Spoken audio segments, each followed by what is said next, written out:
Hi guys, this is editorial analysis for 8th March 2017. Let's go to the first one. This is from the Hindu newspaper. It says that according to a recent ILO report, International Labour Organization report, India and Pakistan, they have the lowest rates of women's labour force participation in the whole of Asia. Countries like Nepal, Vietnam, Laos and Cambodia have the highest in Asia. And richer nations like Singapore, Malaysia and Indonesia fall somewhere in between. According to the NSSO data, in 1995 to 2000, 25.9% of Indian women participated in labor force, and in 2011-12 it was 21% only. So there has been a fall in women's labor participation in that one particular decade. The reasons for this fall could be that incomes have risen for families in that one decade. So women can leave harsher labor jobs like construction activities. Women largely in rural areas, they largely participate in agriculture. So dwindling farm sizes due to reasons like fragmentation, that could also be one of the reasons why women are leaving labor force. And mechanization of agriculture could also be one of the reasons. Research suggests that villages where roads were constructed between 2004-5 to 2011-12, greater number of women were likely to take up non-agricultural work. Some of the impediments in women's labor force participation are non-family friendly work environment, long commute, a social structure that focuses on the education of children. So these are a few reasons that act as impediments. So what is the way forward here? We can go for flexible timings of work, and men should also participate in household work. It should be a cooperative effort. So that's one editorial from the Hindu. Let's move on to the second editorial. This is also from the Hindu. It says that every year we have forest fires in India, in our dry deciduous forests of Andhra Pradesh, Assam, Chhattisgarh, Jharkhand, Karnataka, Madhya Pradesh, Maharashtra and Odisha, etc. And in Bandipur, fires were aggravated by an alien species called lantana. So recently that also happened. So forest fires, they are a huge problem in India. This article basically suggests how we can use the traditional knowledge of the traditional forest dwellers to deal with this problem. So it goes on to say that forest dwellers set fire to clear walking paths, to collect non-timber forest produce, to encourage fresh growth of grass, and sometimes as a part of ritual practice. Farmers set fire to hill forests so that fertilizing ash from the fire washes down to their fields when the rain comes. Forest Department has built a system of fire lines around compartments of timber. We can burn these fire lines before the onset of summers. So fire is confined only to a few compartments. So we need to view fire as rejuvenating and revitalizing in nature, the way how traditional forest dwellers see it, and we can use their knowledge also. So that's one editorial from Hindu. Let's move on to the next editorial. This is from the Hindustan Times. It says that according to the Global Hunger Index, India's ranking is 97 out of 118 countries, 118 countries.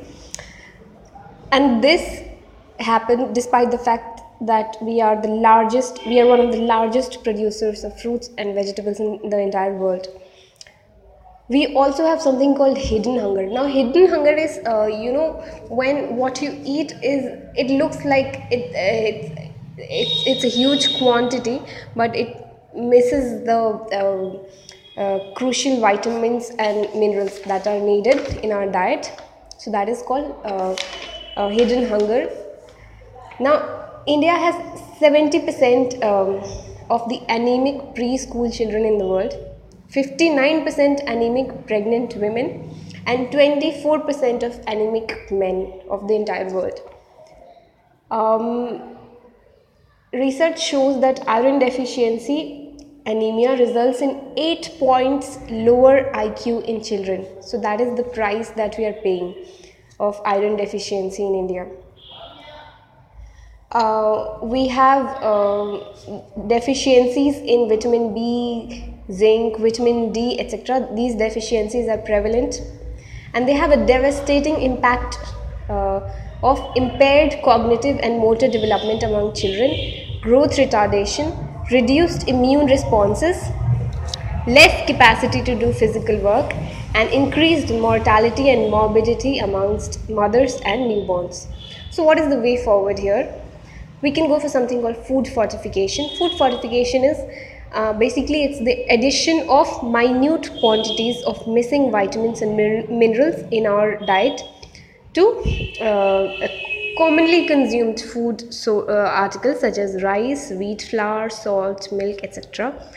In the year, for example, in the year 1962, we started adding iodine to our salt. That is one of the simplest examples of food fortification. So in 1962, we started adding iodine to salt as a part of National Goiter Control Program. So this food fortification, it can be implemented through schemes like public distribution system, midday meal scheme, integrated child development scheme, etc. So that is one editorial from Hindustan Times, rather comprehensive one and important one. Let's move on to the next editorial. This is from Indian Express. It says that India has produced some of the most powerful women leaders in the world. And women in India got voting rights since the enactment of our constitution. So we have voting rights since the enactment of our constitution. And there is a reservation, 33% reservation for women in our Panchayati Raj institutions, because of which 3.2 million women have are elected representatives in our PRIs. Still, there is no gender parity in our parliamentary system. That is the overall the legislative structure of our legislature. There is no gender parity in there, despite the fact that in many states women outvote men. In 1952, women made 6% of the Lok Sabha, and in 2014, it's at its all-time high of 12.15%. So it's not a very spectacular growth from 6% to 12.15%. And it's the case scenario is worst at state levels. The average the national average is 7.3% at state levels. That is at the state legislative assemblies. The representation of women, average representation of women at national level is 7.3%. Now, some states like Nagaland and Mizoram have no women representatives, no women MLAs at all. Some and other worst performers are Jammu and Kashmir with 2.27%, Goa with 2.5%, Karnataka with 2.65%, Arunachal with 3.28%, and some of the best performers are Haryana with 14.5%, West Bengal with 14%, Rajasthan with 13.48%, and Bihar with 11.67%. The Women Reservation Bill 2008 lapsed in 2014.